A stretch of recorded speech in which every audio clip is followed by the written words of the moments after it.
श्री राम।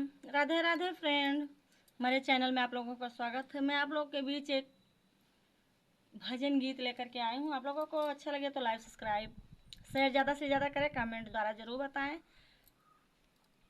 शिव के धनुहिया तोड़ दिहो हो दशरथ के ललनवा। शिव के धनुहिया तोड़ दिहो रे दशरथ के ललनवा। शिव के धनुहिया तोड़ दिहो रे दशरथ के ललनवा।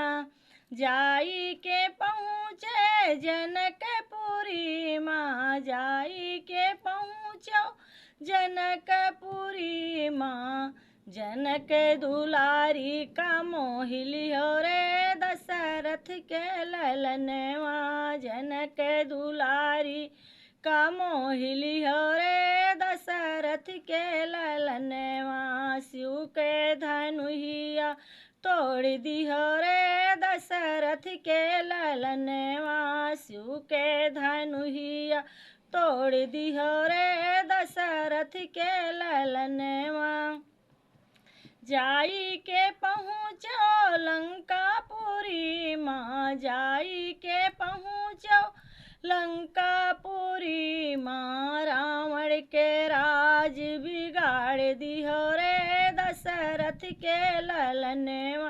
रावण के राज बिगाड़ दिहो रे दशरथ के ललनवा। शिव के धनुहिया तोड़ दिहो रे दशरथ के ललनवा। शिव के धनुहिया तोड़ दिहो रे दशरथ के ललनवा।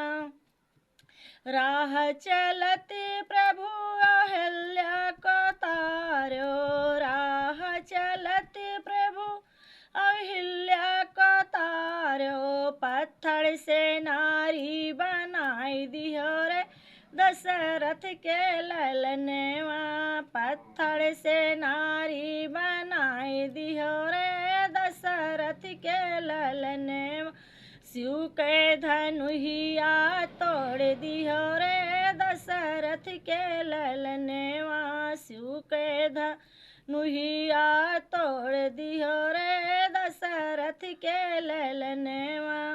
जाई के पहुँचो जनकपुरी माँ, जाई के पहुँचो जनकपुरी माँ। जनक दुलारी का मोहिली हो रे दशरथ के ललनवा।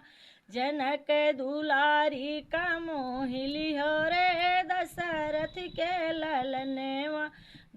शिव के धनुहिया तोड़ दिहो रे दशरथ के ललनवा। शिव के धनुहिया तोड़ दिहो रे दशरथ के